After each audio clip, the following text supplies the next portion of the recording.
السلام علیکم، آداب عرض ہے جی ٹی ایل لسنرز۔ کہیے جناب، کیا حال احوال ہیں؟ کیسے ہیں آپ سب؟ دعا ہے، امید ہے آپ سب خیریت سے ہوں گے۔ الحمدللہ میں بھی بالکل خیریت سے ہوں۔ اور جناب، ناول کی نیکسٹ ایپیسوڈ لے کر حاضر ہوں۔ ناول کی فرمائش ہم سے کی ہے تابیہ عزیز نے۔ ناول کا نام ہے ہم سے ہے زمانہ، مصنفہ ہیں سمرا بخاری، اور آج آپ سنیں گے اس کی قسط نمبر 4۔ آئے ہائے، نانی سے کتنا کہا ڈھولک منگوا دیں، مگر کہتی ہیں مجھے ڈھولک کی آواز پسند نہیں۔ یوں لگتا ہے ہر تھاپ میرے سر پر پڑ رہی ہے، درد ہو جاتا ہے۔ بغیر ڈھولک کے گانے میں کیا مزہ آئے گا؟ وہ نوجوان لڑکی جس نے 50 منٹ پہلے چہرے پر بلیچ لگائی تھی، اور شاید 50 منٹ ہی لگائی تھی، جس کی وجہ سے اس کے چہرے کے بال ہلکے سنہری ہونے کے بعد اب سفیدی مائل ہونے کے ساتھ ساتھ کھڑے کھڑے نمایاں سے ہو کر اسے بلیوں کے خاندان کی فرد بتانے پر تل گئے تھے، جبکہ وہ بڑی پر اعتماد گہرے جامنی کلر کے سوٹ کے ساتھ اسی کلر کی لپسٹک لگانے کے بعد کانوں میں ہم رنگ بڑے بڑے جھمکے پہنے ناز و انداز کے ساتھ بات کر رہی تھی۔ ادھر دو لڑکے سرگوشیوں میں کہہ رہے تھے، یہ نیچی کے چہرے پر اتنے بال ہیں، پہلے تو کبھی اندازہ ہی نہیں ہوا۔ ہاں نہیں تو تم اسے شیونگ کٹ ہی تحفے میں دے دیتے۔ جواب پیچھے کھڑے جوادی کی جانب سے آیا۔ چپ کرو، سن لیا تو برا مان جائے گی، لڑکوں نے بتایا۔ ہماری اکثر باتوں کا لوگوں پر یہی اثر ہوا کرتا ہے، اس لیے اب ہم نے اس بات کی پرواہ کرنا چھوڑ دی ہے۔ چلو کچھ گا لیتے ہیں۔ اورنج کلر کے سوٹ والی مونی کو آواز کا جادو جگانے کی جلدی تھی۔ اس وقت برآمدے میں دری بچھائی گئی تھی، اس لیے کافی گنجائش نکل آئی تھی، اور کمرے میں جو آوازیں گونجنے لگتی تھیں وہ صورتحال بھی نہیں تھی۔ وے کڑیو کچھ گاؤ وی۔ شوکت جہاں بڑا خوبصورت سا کڑھائی والا سفید دوپٹہ اوڑھے خوشگوار موڈ کے ساتھ چلی آ رہی تھیں۔ ان کا موڈ دیکھ کر جوانوں میں خوشی اور جوش کی لہر دوڑ گئی۔ جلدی جلدی سب دائرے میں بیٹھنے لگے۔ شوکت جہاں کے لیے کرسی رکھی گئی۔ ہماری دادی اور نانا ماموں کدھر ہیں؟ دونوں نے ادھر ادھر دیکھتے ہوئے پوچھا۔ ابراہیم تو کسی واقف کار سے ملنے باہر نکلا ہے، دادی تمہاری کمرے میں لیٹی آرام کر رہی ہے۔ شوکت جہاں کے کہنے پر وہ دونوں اٹھے اور اصرار کر کے دادی کو باہر لے آئے۔ جوادی نے ان کے لیے شوکت جہاں کے برابر کرسی رکھی، اور ایسا کرتے ہوئے وہ یہ بالکل نہیں دیکھ سکا کہ ان کے خوبصورت کڑھائی والے دوپٹے کا جو کونا نیچے دری پر تھا وہ اب کرسی کے پائے کے نیچے آ چکا ہے۔ دادی آ کر کرسی پر بیٹھ گئیں۔ کون سا گیت گایا جائے پر بحث شروع ہوئی۔ میں سوہا جوڑا پایا تیری فرمائش تھے۔ باجی نچھی نے یہ گانا یاد دلایا۔ لڑکیاں کھی کھی کرنے لگیں کہ اس وقت باجی نچھی لال سوٹ پہنے ہی بیٹھی تھیں۔ نعرہ ساڈا عشق گاتے ہیں، لڑکوں نے مشورہ دیا۔ نی سبوہی، تیری ماں کدھر ہے؟ شوکت جہاں نے اپنی پوتی کو پکارا۔ جی وہ باورچی خانے میں ہے، لڑکی منمنائی۔ ہاں کر رہی ہوگی اپنی منمانیاں، 1000 بار کہا ہے جو بھی پکے گا میری مرضی سے پکے گا، پر یہ عورت بڈھی ہو گئی، میری نہیں مانی۔ وہ غصے کے عالم میں کرسی سے اٹھی۔ چرر کی آواز آئی۔ دوپٹے کا کونا اتنا پھٹ چکا تھا کہ اب دوپٹے سے الگ ہونے کے قریب تھا۔ یہ کرسی کس نے رکھی تھی؟ آواز مارے غم کے پھٹ رہی تھی۔ ادھر دادی بیچاری خوامخواہ ہراساں و پشیمان دکھائی دے رہی تھی، جبکہ وہ دونوں بڑی معصومیت اور اطمینان سے شوکت جہاں کے چہرے کے اتار چڑھاؤ کو دیکھ رہے تھے۔ نی عذرا، نی صدیقہ، ادھر آؤ نی۔ وہ دکھ اور صدمے کے عالم میں اپنی بیٹیوں کو بلا رہی تھیں، اور پھر کرسی پر ڈھہ سی گئی۔ آپ سہاگن ہیں، سفید دوپٹہ آپ پر کہاں اچھا لگتا ہے؟ جوادی نے پیار سے ان کے گھٹنے پر ہاتھ رکھا۔ سہاگن؟ انہیں ڈنگ لگا۔ وے اب کیا کہوں تجھے، 15 سال ہو گئے مجھے بیوہ ہوئے۔ خوب تربیت کی ہے فاطمہ تم نے پوتوں کی۔ ہائے میرا دوپٹہ کتنے سالوں سے سنبھال سنبھال کر رکھا تھا۔ وہ دوپٹے کی خصوصیات بیان کر رہی تھیں۔ دادی سر جھکائے بیٹھی تھیں۔ دونوں نے بے اختیار لب دانتوں تلے دبانے کے ساتھ ساتھ آنکھیں بند کر لی تھیں۔ کان البتہ کھلے تھے اور کسی زوردار دھماکے کے منتظر تھے، مگر حیرت سی حیرت، یہاں تو مکمل خاموشی چھائی تھی۔ کچھ دیر انتظار کے بعد دھیرے دھیرے آنکھیں کھولیں، ڈرتے ڈرتے شوکت جہاں کی جانب دیکھا، اور یہی وہ وقت تھا جب وہ ایک جھٹکے سے کرسی سے اٹھیں اور آندھی طوفان کی طرح اپنے کمرے کی جانب رواں دواں ہوئیں، اور ان کے جاتے ہی ہر سو آوازیں ہی آوازیں تھیں۔ کون کیا کہہ رہا ہے کچھ سمجھ میں نہیں آ رہا تھا۔ دونوں نے پہلے ایک دوسرے کو، پھر دادی کی جانب دیکھا، وہ بھی ادھر ہی دیکھ رہی تھیں۔ انہیں متوجہ پا کر دونوں نے چہروں پر بلا کی معصومیت طاری کر لی۔ جوادی نے رقت آمیز لہجے میں کہا، ہمارے تو ستارے ہی گردش میں ہیں۔ اپنی دادی کی خدمت کرنا چاہی تھی، مگر اس میں بھی ایسا چکر چلا کہ زلزلہ ہی آ گیا۔ چھوڑو بھی، شوکی کی تو عادت ہی ایسی ہے۔ دادی دھیرے سے گویا ہوئیں تو دونوں اچھل پڑے۔ کم از کم اس وقت وہ دادی سے ایسی سپورٹ کی توقع ہرگز نہیں کر رہے تھے۔ بڑا پیار تھا اماں جی کو اپنے اس دوپٹے سے، شوکت جہاں کی بڑی صاحبزادی بڑے جتاتے اور چباتے انداز میں آ کر اطلاع دے رہی تھی۔ لگتا ہے دادی شوکت جہاں بہت ہی پیار کرنے جان چھڑکنے والی شخصیت ہیں۔ میں نے چائے کے کپ کو ہاتھ لگایا، اطلاع ملی کہ ان کا پیارا کپ ہے۔ دادی ان کے بستر پر بیٹھنے لگیں۔ معاملہ گمبھیر سا ہوا۔ مہمان ان کے کمرے میں گئے، انہیں دری کا خیال آ گیا۔ اور اب یہ دوپٹہ، سبحان اللہ! اگر ایسے ہی محبت بھرا دل دو چار اور بھی سینوں میں دھڑکنے لگے تو دنیا میں طوفان بپا ہو جائے۔ کیا مطلب ہے تمہارا؟ مجھے تو لگ رہا ہے تم اپنے کیے پر ذرا بھی شرمندہ نہیں ہو۔ انہیں غصہ ہی تو آ گیا اور اب تو برابر میں ان کے حمایتیوں کی لائن لگ چکی تھی۔ ان کی ہر بات پر سب سے زیادہ تائید تربوز جیسا سر ہلا ہلا کر ان کے شوہر نامدار کر رہے تھے، جنہیں زندگی میں ہمیشہ ساس نے جوتے کی نوک پر رکھا تھا، مگر وہ اس پر بھی خوش تھے کہ چلو نوک تو میسر ہے نا۔ شرمندگی کی کیا بات ہے، وہ 2 تروپے مار لے، کسی کو پتہ بھی نہیں چلے گا کہ یہاں سے دوپٹہ زخمی ہوا تھا۔ یہ پھٹے کپڑوں پر سلائیاں لگا کر ہم نہیں پہنا کرتے، ہمارے گھر کا رواج نہیں ہے۔ تمہارا کیا مطلب ہے یہ ہمارے گھر کا رواج ہے؟ ذرا سی بات پر تم گھر کو بیچ میں لے آئیں۔ دادی فاطمہ بیگم صاحبہ اچانک ہی جوش میں آ گئیں، ورنہ تو جب سے آئی تھیں لب سیے بیٹھی تھیں۔ منور حسین، دلہن کے والد شوکت جہاں کے صاحبزادے، دونوں فریقین کے بیچ میں آ گئے اور ہاتھ جوڑ جوڑ کر دونوں ہی سے اپنے ناکردہ گناہوں کی معافی مانگنے لگے۔ دادی اور یہ دونوں تو پہلے بھی دوسرے فریق کے مقابلے میں دھیمے تھے، اب منور صاحب پر ترس کھا کر چپ ہو گئے، مگر شوکت جہاں کی صاحبزادیاں خاموش ہونے میں نہیں آ رہی تھیں اور ان کے پیچھے کھڑے باقی کے رشتہ دار لطف لینے کو جمع ہو گئے تھے۔ ایسی رونق بھلا ڈھولک اور گانوں سے لگ سکتی تھی؟ جوادی نے نصرت محمد اسلم بٹ کے کان کے قریب سرگوشی کی تھی اور وہ کہا لگا کر ہنس پڑی۔ نی چڑیل، نی فتنی، تیری دندیاں کس بات پر نکل رہی ہیں؟ ہمیں تکلیف میں دیکھ کر تو اور تیری ماں ہمیشہ اسی طرح خوش ہوتے رہے ہیں۔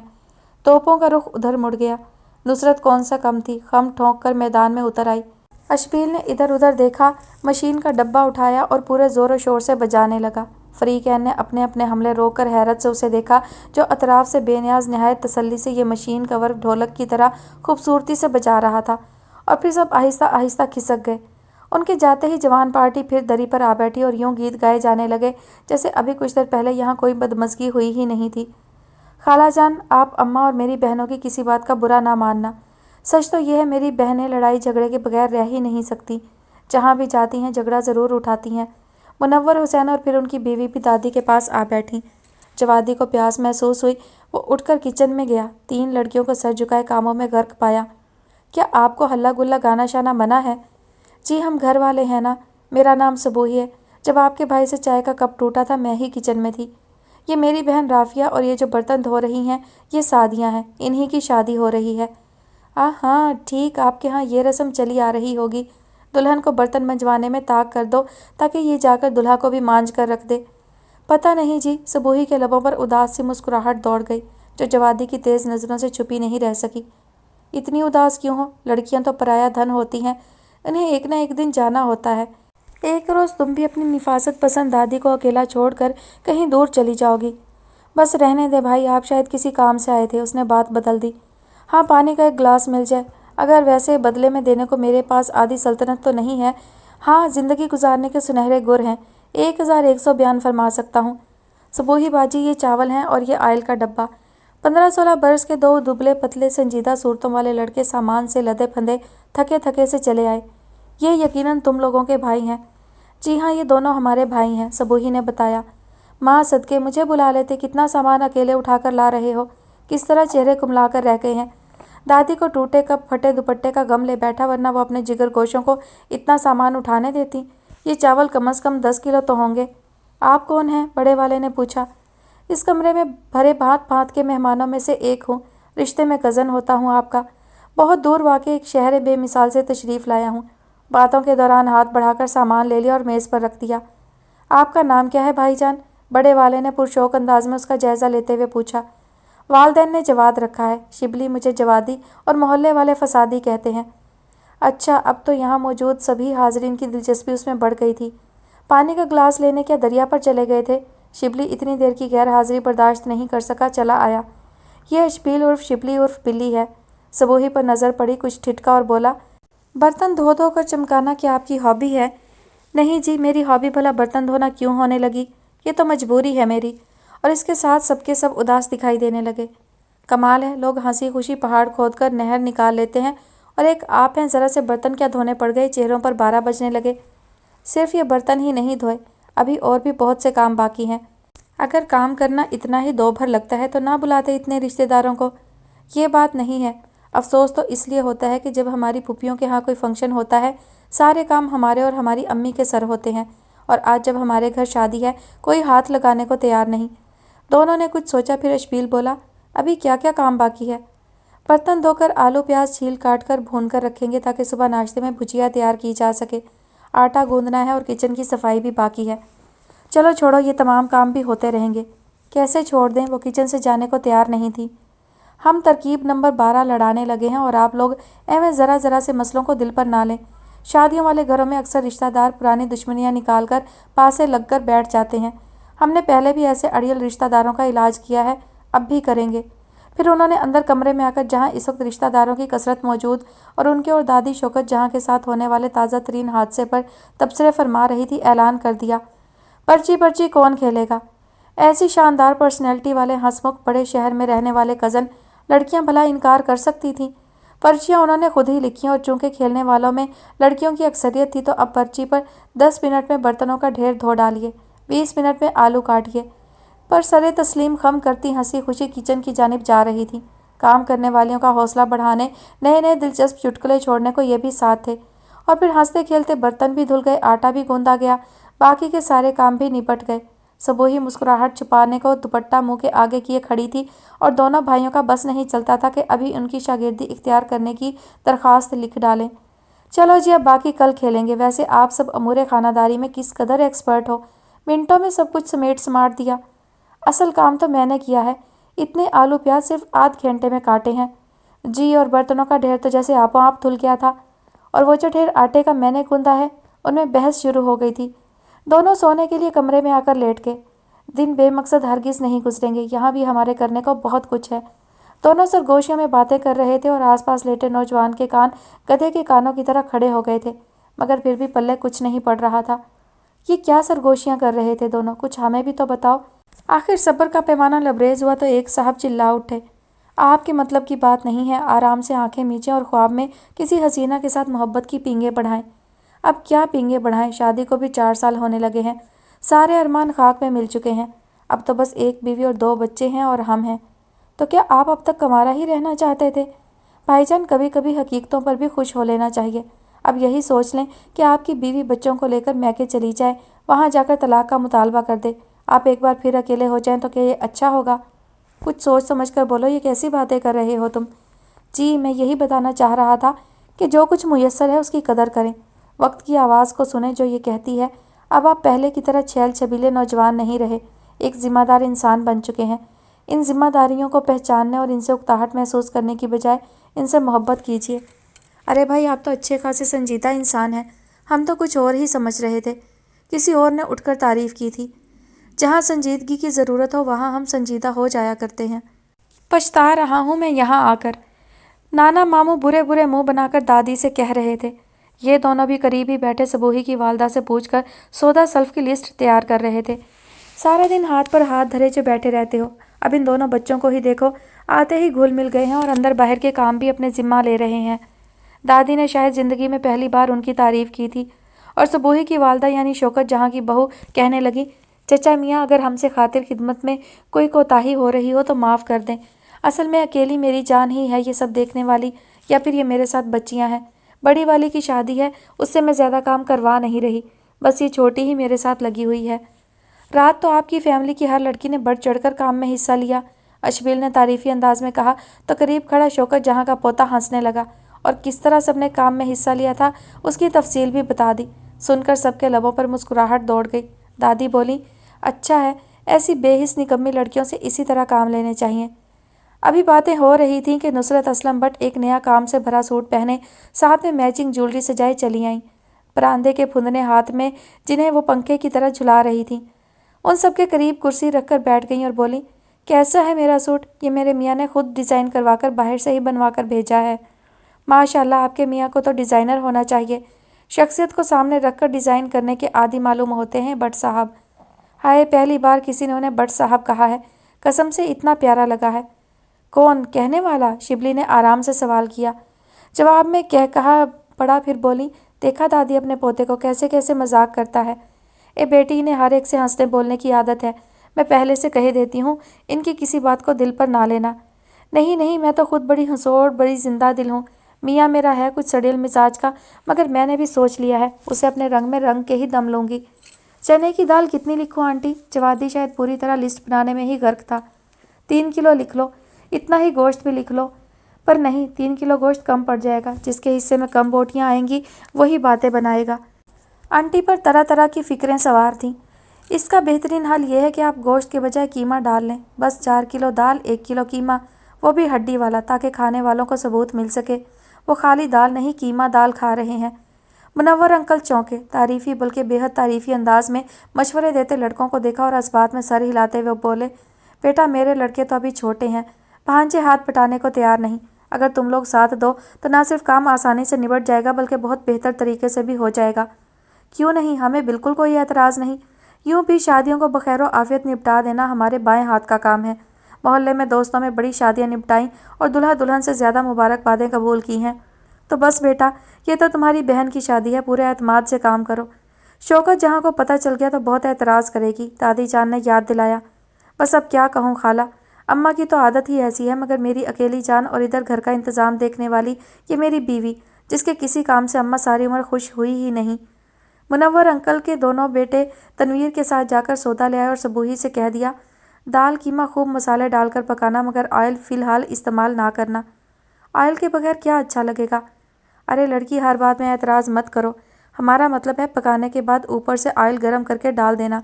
کم استعمال ہوگا اور دیکھنا سب کیسے خوش ہو کر کھائیں گے. اس نے اس بات میں سر ہلا دیا. کیا خیال ہے آج لڑکیوں میں آٹا گوندنے اور روٹیاں بنانے کا مقابلہ نہ کروا دیں؟ اشبیل نے جوادی سے مشورہ چاہا اور سبوہی تیزی سے بولی، پلیز کروا دیں. یہاں کسی کو تنور کی روٹی پسند نہیں اور روٹیاں بنا بنا کر میرے بازوؤں میں درد رہنے لگا ہے. اے سبوہی، اماں جان کب سے دودھ پتی مانگ رہی ہیں، تمہارے کان پر جوں تک نہیں رینگ رہی. کم بختو، اس گھر میں رونق اور برکت میری ماں کے وجود سے ہے اور تم لوگ ہو کے قدر ہی نہیں کرتے. سارے کام چھوڑ کر 2 کپ دودھ پتی کے بھیج دو اور میرے والے کپ میں چینی ذرا زیادہ ڈال دینا. اور یہ تم لوگ، خالہ فاطمہ کے پوتے، تم ادھر کچن میں گھسے کیا کر رہے ہو؟ بڑے مشکوک سے انداز میں ادھر متوجہ ہوئیں. ہم یہ کہہ رہے تھے ایسے موقعوں پر پھوپھیاں تو بڑی آگے آگے ہوتی ہیں. کیا آپ کی کوئی پھوپھی جانی نہیں ہے؟ تو آگے آگے ہی ہیں، اب اس عمر میں لڈیاں ڈالنے سے تو رہے. پہلی بھتیجی کی شادی ہے اور ہماری بھابھی سے اتنا نہ ہو سکا، ہلکی سی جھمکیاں ہی نندوں کو بنوا دیتی، خالی جوڑوں پر ٹرکا دیا، وہ بھی کسی نہ کام کے. پھپھو یہ دودھ پتی. وہ یہیں کرسی ڈال کر کچن کے دروازے میں بیٹھ گئی تھیں اور بھاوج کے گناہ گنوا رہی تھیں جب سبوہی نے کپ ٹرے میں رکھ کر ان کی جانب ٹرے بڑھائی. او ہو، تمہیں دودھ پتی کی پڑی ہے، دیکھ نہیں رہی وہ کتنی دکھی ہیں؟ لگتا ہے زمانے نے بہت ستایا ہے. دونوں نے یہ کہتے ہوئے کپ اٹھا کر لبوں سے لگا لیے. انہوں نے دیکھا تو مگر خیال نہیں کیا کہ اس وقت پسندیدہ موضوع یعنی بھاوج کی برائیوں کا دور چل رہا تھا.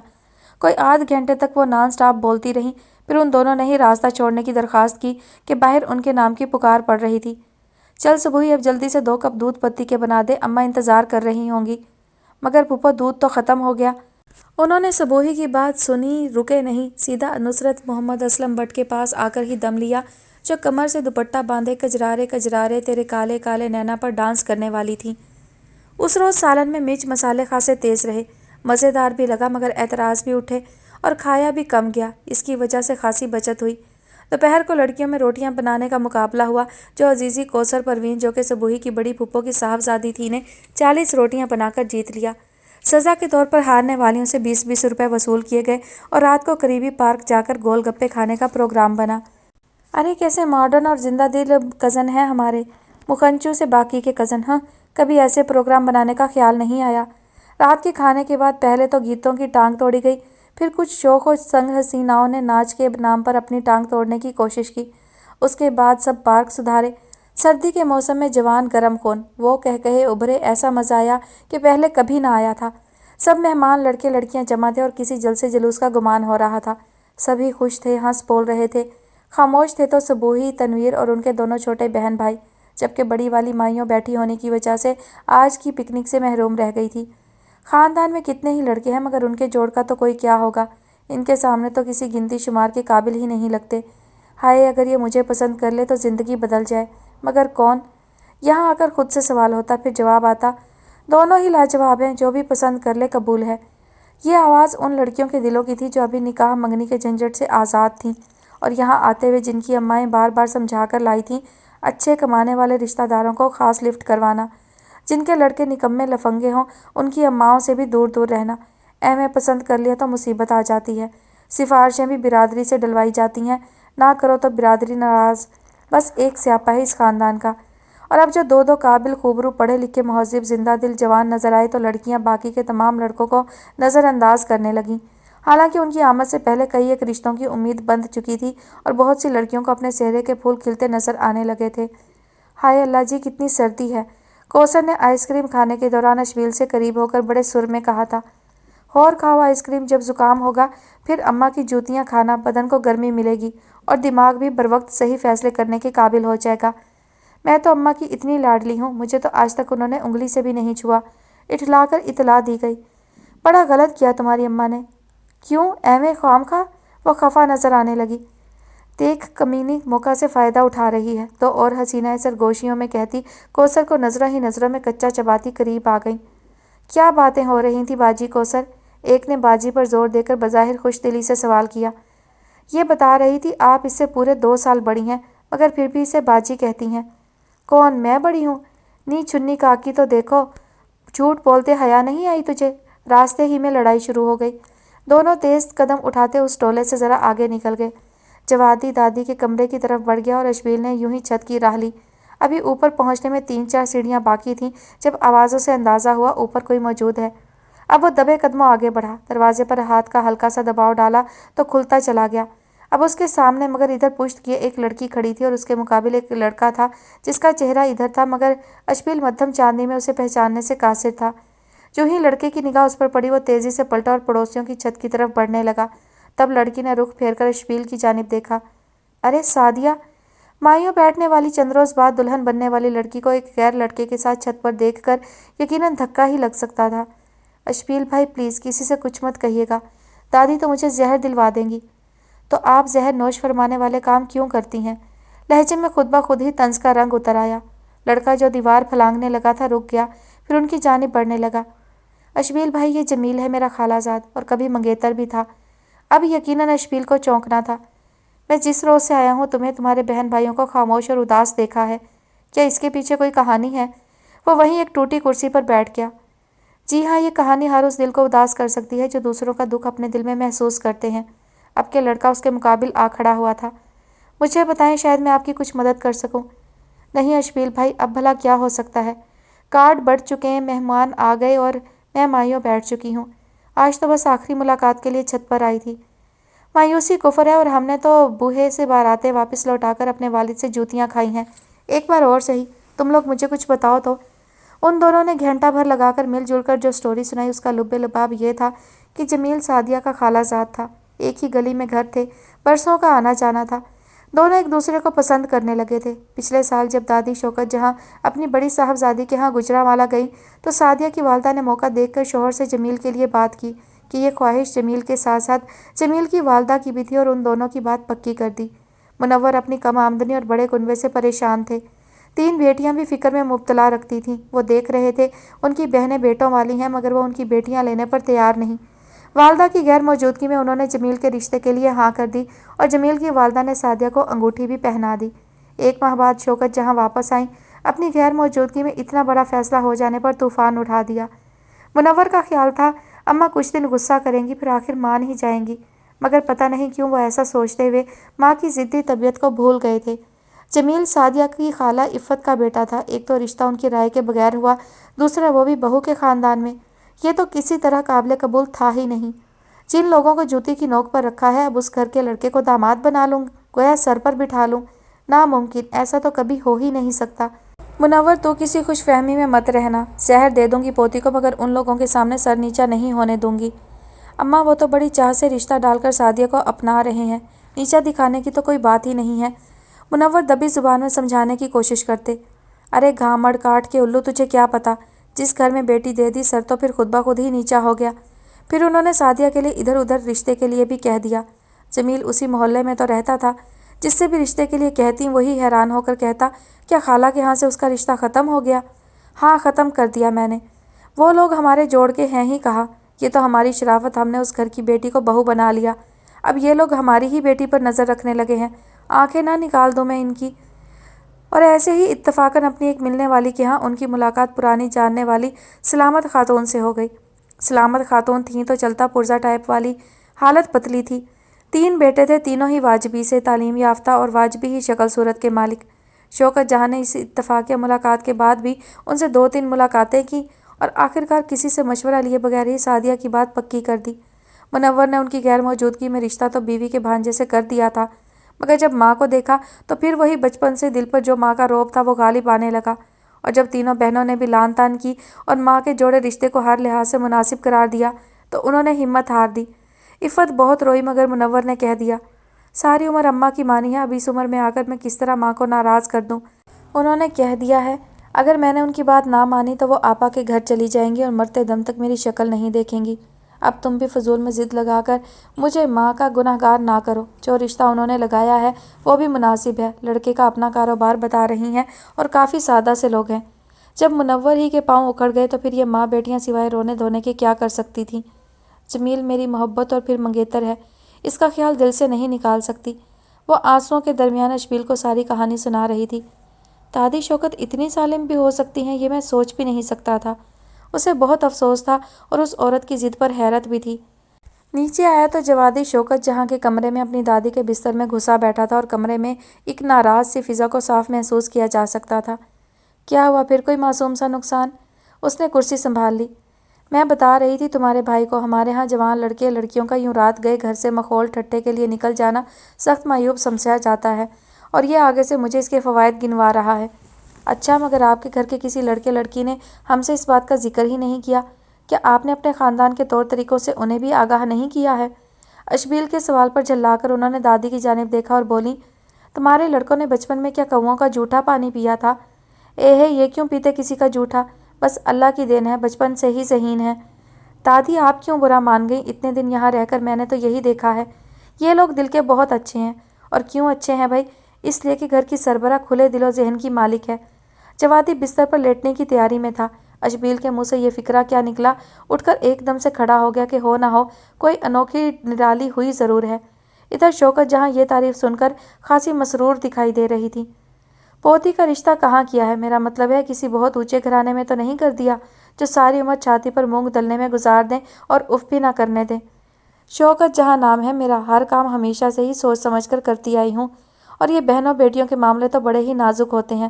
ذرا جو داماد بد دماغ مل گیا تو سمجھو ساری عمر کی بنی بنائی خاک میں مل جاتی ہے۔ میں نے تو بیٹیاں بھی ایسے گھروں میں دیں جو کسی نہ کسی طرح ہم سے کمتر تھے۔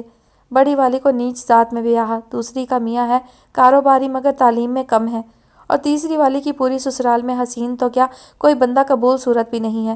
بڑا دبتے ہیں وہ میری بیٹی سے، اور میرے سامنے تو خیر تینوں داماد سر نہیں اٹھا سکتے، دم ہلاتے اماں جی کرتے پھرتے ہیں۔ تینوں دم والے ایک اور خصوصیت، جوادی بڑبڑایا۔ شوکت جہاں تک آواز نہیں پہنچی یا پھر وہ اپنی تعریف میں مشغول تھیں، سن نہیں پائیں۔ اب میں نے پوتی کے لیے بھی ایسا ہی گھرانہ دیکھا ہے، لڑکے کے پورے خاندان کا نہ منہ نہ متھا، اوپر سے تعلیم واجبی، سونے پر سہاگا، آمدن بھی کچھ خاص نہیں، یعنی کہ بچی ساری عمر روتی کرلاتی رہے گی۔ اشبیل نے مسرت بھرے انداز میں سر ہلاتے ہوئے کچھ جھوم کر کہا، نہیں روتی کرلاتی، پر آ جائے گا صبر۔ پر میں یہ برداشت نہیں کر سکتی کوئی داماد میرے گھر میں آنکھیں ماتھے پر رکھ کر آئے۔ اگر کوئی ایسا مل گیا تو لڑکی کو گھر بٹھا کر 2 حرف لکھوا لوں گی، مگر شوکت جہاں کے آگے کوئی ٹھہر جائے کیا مجال ہے؟ اپنی ہی بچیوں کے ساتھ یہ ظلم، بڑا جگرا ہے تمہارا، دادی نے طنز کیا۔ کوئی ظلم نہیں، میری تینوں بیٹیاں اپنے اپنے گھروں میں بڑے روب داب سے رہ رہی ہیں، میری طرح دلیر ہیں، دبتی نہیں ہیں کسی سے۔ مگر تمہاری پوتی تو بڑی معصوم سی ہے، اسے تو بخش دیتی۔ دادی کو افسوس ہو رہا تھا۔ میسنی ہے اپنی ماں کی طرح، میری بہو بھی بظاہر بڑی معصوم سی لگتی ہے، یوں جیسے منہ میں زبان ہی نہیں۔ مگر 2 مہینے کے لیے میں بڑی بیٹی کے پاس کیا گئی، پیچھے سے اپنے لفنگے آوارہ بھانجے سے سعدیہ کی منگنی کر ڈالی۔ ارے بدذات، تو نے یہ کیسے سوچ لیا کہ میں تیرے خاندان سے داماد چنوں گی؟ تجھے تو میں ایسی عزت کبھی دے ہی نہیں سکتی، چاہے میرے خاندان کی لڑکیاں کنواری ہی بیٹھی رہ جائیں۔ ارے کمبخت، میرے منور کو الو بنانے والی، تیرا تو میں قیمہ کر کے چیل کوؤں کو کھلاؤں گی۔ کہا تھا نا تیری بہن کے گھر میری پوتی دلہن بن کر نہیں جائے گی، پورا کر دکھایا ہے میں نے۔ اور داماد بھی ایسا ملا ہے تجھ بے نصیب کو، ساری عمر اسے دیکھ دیکھ کلیجہ ہی جلاتی رہے گی۔ اب کے جوادی نے بستر چھوڑ دیا اور اشبیل کے برابر آ کھڑا ہوا۔ شوکت جہاں ہاتھ لہرا لہرا کر اپنا کارنامہ بیان کر رہی تھیں، ان کی صاحبزادیاں کمرے میں آ گئی تھیں اور انہیں خاموش کروانے کی کوشش کر رہی تھیں۔ اماں، مہمانوں سے گھر بھرا ہوا ہے، کیوں تماشا لگوانا ہے؟ چپ بھی کرو نا۔ ارے میں کسی سے نہیں ڈرنے والی۔ دونوں کمرے سے باہر آ گئے اور سیڑھیوں میں کھڑے ہو کر اشبیل نے سب کچھ جوادی سے کہہ ڈالا۔ معاملہ خاصا گمبھیر ہے، جوادی نے پرسوچ انداز اپنایا۔ یہ مجھے پہلے ہی پتا ہے، کوئی نئی بات بتاؤ۔ نئی بات یہ کہ یہاں موجود ڈاکو حسیناؤں میں سے کسی نے مجھے محبت نامہ لکھا ہے۔ املا کی اس قدر غلطیاں ہیں کہ فرصت کے اوقات میں ہی پڑھا جا سکتا ہے۔ مٹی پاؤ ان ڈاکو رانیوں پر، ان کے دل پر تو وارداتیں ہوتی رہیں گی۔ یہ بتاؤ کرنا کیا ہے؟ فی الحال تو چل کر سوتے ہیں، بلکہ بستر میں لیٹ کر کچھ سوچتے ہیں، عمل صبح کریں گے۔ سلامت خاتون کم استاد سلامت علی زیادہ دکھائی دیتی تھی۔ جیسا سنا ویسا پایا۔ جوادی کو یاد آیا دادی شوکت جہاں نے ان کی شان میں کیا کیا الفاظ استعمال کیے تھے کہ کہے بغیر نہ رہ سکا۔ واقعی ساری دنیا میں چراغ لے کر بھی ڈھونڈتے تو ایسا گھرانہ نہیں مل سکتا۔ شبلی نے در و دیوار اور پھر کھلے دروازے سے صحن میں نگاہ ڈالتے ہوئے جھوم کر کہا، ایسا کیا کہہ دیا آپا شوکت جہاں نے میرے بارے میں؟ آواز بھی سلامت علی جیسی تھی اور ہنسی کا انداز، دونوں مناسب الفاظ سوچتے ہی رہ گئے۔ اے لڑکو ادھر آ کر بیٹھو، دیکھو تو چھیدے کے سسرال سے اس کے رشتے کے سالے آئے ہیں۔ دونوں ذرا سا اچھلے پھر سنبھل کر بیٹھ گئے۔ ذرا سی دیر میں نہ صرف لڑکے بلکہ ان کے ہاں شادی کے سلسلے میں آنے والے بہت سے مہمان بھی حاضر ہو گئے۔ دادی شوکت جہاں کہہ رہی تھی، خاندان ہماری جوتیوں کے بھی برابر نہیں سلامت خاتون، جب تک جیے گی میری شکر گزار رہے گی۔ کون سی کمی ہے ہمارے خاندان میں؟ وہ بدکی، مسکراہٹ غائب ہوئی تو اندازہ ہوا شکل اس سے کہیں خوفناک ہے جتنا کہ پہلے اندازہ لگایا تھا۔ کہہ رہی تھی شکل میں بھوتوں کے رشتے دار، عقل میں کسی جانور کی مثال دی تھی، اور پیسے کے لحاظ سے بالکل ہی گھسیارے ہیں۔ وہ اچھل کر کھڑی ہو گئی۔ اوہو اماں، ایک تو تم بات بات پر غصہ کھا جاتی ہو۔ ٹھیک تو ہے، بھلا مجھے ایسا رشتہ مل سکتا تھا؟ یہ تو دادی کی مہربانی ہے جو سعدیہ میری دلہن بن کر آ رہی ہے۔ ایک گول گپے نے آگے بڑھ کر ماں کو ٹھنڈا کرنا چاہا تھا، جواب میں حاضرین کے سامنے جوتیاں نوش فرمائیں۔ چورو کا غلام، ڈھیٹ، گدھا، بے غیرت، بے حیا کے القابات اور طویل لسٹ تھی جو انہیں عطا ہوئے۔ اس ڈائن کے حسن کا جادو چل گیا ہے۔ ہائے ہائے، ابھی اس نے گھر میں قدم بھی نہیں رکھا تو یہ حال ہے، بعد میں تو ہمیں سڑک پر لا کھڑا کرے گا۔ یہ مت بھولو آپا کہ کبھی ابا دادی شوکت جہاں کے میاں کے آفس میں مالی ہوا کرتے تھے۔ مالی ہی تھا، موالی نہیں تھا۔ ارے سسرال کی حمایت میں مرا جاتا ہے، میں کہہ دیتی ہوں، اب اگر ایک لفظ بھی بولا تو زبان کھینچ لوں گی۔ پھر دب کر کے تخت پر بیٹھ گئیں، سانس درست کیا اور بولی، خیر اس میں تو کوئی شک نہیں، شوکت جہاں کا خاندان ہم سے اونچا ہے اور شوکت جہاں زبان کی کڑوی اور مغرور بھی ہے، مگر اس میں اس کی پوتی کا کیا قصور؟ وہ تو اپنی ماں کی طرح اللہ میاں کی گائے ہے۔ اب دیکھو نا، اس کی ماں نے ساری عمر شوکت جیسی ساس کے ساتھ گزار دی، اف نہیں کی، تو اس عورت کی بیٹی لا کر میں نقصان میں رہوں گی کیا؟ واہ واہ سبحان اللہ! دونوں چونکے اور سٹ پٹائے کہ سلامت خاتون ان کے اندازوں سے بڑھ کر موقع شناس تھیں۔ وہ داد دے رہے تھے اور خاتون گہری نظر سے ان کا جائزہ لے رہی تھیں۔ پھر بولی، نہ پر کیوں، تم مجھے یہ بتاؤ ادھر کرنے کیا آئے ہو؟ شوکت جہاں کے رشتے دار ہو اور عیب بھی اسی کے بیان کرتے ہو۔ توبہ توبہ، ہم نے کب ان میں کوئی عیب ڈالا ہے؟ وہ تو ہماری بزرگ ہیں، بتایا تو ہے، انہوں نے آپ لوگوں کی اتنی تعریفیں کی تو دیکھنے کا اشتیاق پیدا ہو گیا، چلے آئے، اب چلتے ہیں پھر آئیں گے۔ سنو تو، رشتہ ڈالتے وقت شوکت جہاں نے کہا تھا ان کا خاندان جدی پشتی رئیس ہے، یہ لڑکی کے نام بھی کوئی جائیداد وغیرہ ہے کہ نہیں؟ بھئی سچی بات ہے، کرائے کے مکانوں میں رہنے کا سواد کوئی نہیں۔ اوہ تو یہ وجہ ہے اس قدر حقیقت پسندی کی؟ دونوں نے ایک دوسرے کی جانب دیکھا، پھر جواب دیا، ابھی ہمیں آئے تھوڑے ہی دن ہوئے ہیں، پتہ لگا کر فوراً بتانے چلے آئیں گے۔ جہیز میں کیا کیا دے رہی ہیں؟ ساس کے لیے سونے کے کنگن اور نندوں کے لیے جھمکے تو ہوں گے؟ یہ بھی اگلی مرتبہ بتائیں گے، فی الحال تو اجازت دیجیے۔ یہ سلامت خاتون نے پہلے پہل تو بڑا مایوس کیا، مگر اب میں پر امید ہوں۔ دونوں پیدل ہی ٹہلتے گھر کو چلے آ رہے تھے۔ ہاں یار جوادی، بس اب تو لگتا ہے چھیدے کا عشق ہی راستے کی سب سے بڑی اور نوکیلی رکاوٹ ہے۔ اس کا یہی علاج ہو سکتا ہے، اس کی اماں کو شادی کے روز باریک ہیل پہننے کا مشورہ دے دیا جائے۔ بالکل، اور اب ذرا تصور کی آنکھ سے دیکھو، استاد سلامت علی خاتون باریک سی ہیل پہنے کیسی لگیں گی؟ ارے رے، ایک گرنے لگی ہیں، ایک قدم نہیں اٹھا پا رہی۔ شبلی چیخا اور ہاتھ پھیلائے۔ جوادی نے بازو پر ہاتھ رکھ دیا۔ ان کی بیٹیاں ہیں نا، آپ پہ یہ ردا سنبھال لیں گی، تم کیوں تکلیف کرتے ہو؟ اور دونوں کہا لگا کر ہنس پڑے۔ یہ ادھر پچھلی گلی میں جمیل کا گھر ہے، ایک چکر ادھر کا بھی نہ لگا لیں؟ کل چلیں گے، اب جا کر مشین کا کیس بجا کر پگ گیٹیاں آجیاں بھی گانا ہے۔ کہاں تھے آپ دونوں؟ ہم لوگ کب سے آپ کا انتظار کر رہے تھے۔ انہیں دیکھتے ہی گروپ نے نعرہ لگایا،